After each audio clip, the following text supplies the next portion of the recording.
There are always, 100 reasons to say no to a company. What I've realized is that finally it is the founders that matter. And even when you're talking to a founder, it is not as if you're looking for a complete founder. What I am looking for is a spike. As someone who has been two-time founder in the past and then turned into an investor, I usually come in with a lot of optimism. I tend to believe in founders' vision first. I buy into their worldview and the problem that they're solving. And then I try to balance it with my own understanding of the space, some practicality and facts on top of it. For me, I think I have two axes. One is their problem statement in the market that they're going after. And second is the founders themselves. At least I believe that there has to be a certain tailwind in the market for something to become big. And at least on the founder side, I think the most important thing is, what is that one reason to actually, back a founder? There is one story that does stand out in my mind, which is my first meeting with Varun of Mama Earth. I remember this was in Gurgaon in one of the hotels. And he was not even raising, but the clarity he had on the brand he was building and the customer that he was building for was so clear.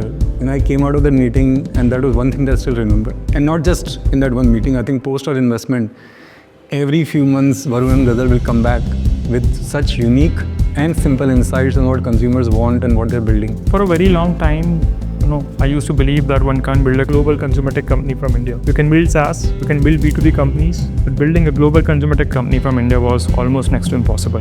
But my view completely changed when I met Dashtone team. I think the founders were filled with vision and they had this audacious vision of building a global content platform from India. They have really good strategies on how to go about it. So from that point onwards, my view changed that anything is possible as long as right people are working on it. Let me take the example of GoodScore and Rupee Card founders, Sanchit and Rakshit. They started off with a slightly different idea, and then as they started facing some challenges on that idea, just by the fact that they were extremely customer obsessed, the customers led them to a different direction, which of course has scaled in a very meaningful way. And in fact, it came across as a surprise to me. For example, I had believed that CIBIL score building is more of a vitamin than a painkiller, but founders being close to the customers, had a point of view that, that is not true. This has become a painkiller, especially after COVID. So basically, I think just being close to customers, being able to synthesize customer insights took them in a meaningful direction, which in fact reinforced my faith that customer obsession is key. Within 1 year of our initial investment in Propelled, the company faced a very tough time. COVID hit and people stopped repaying their loans.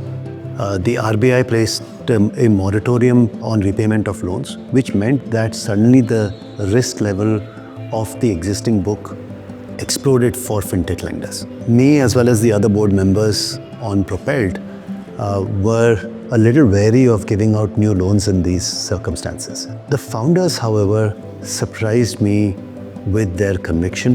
The passion and boldness with which they approached such an adverse situation convinced me that it was fine to continue lending. This is the bet we have taken in the space. At least my learning is that the only way to build a large company, the only way to create a large outcome is to play bold and to play from the front foot. Every founder in their own way is trying to reimagine the boundaries of the world. And they're challenging the status quo of the world in some small way. We can agree or disagree with them, and mostly we disagree with them. But if I may say so, they are foolish enough to pursue their dreams. And very few people have the courage to do it, knowing that the odds are against them. People who have this level of passion, this level of belief, this level of conviction, I think are truly special. And given the fact that we get paid to hang out with these people, I love what I do.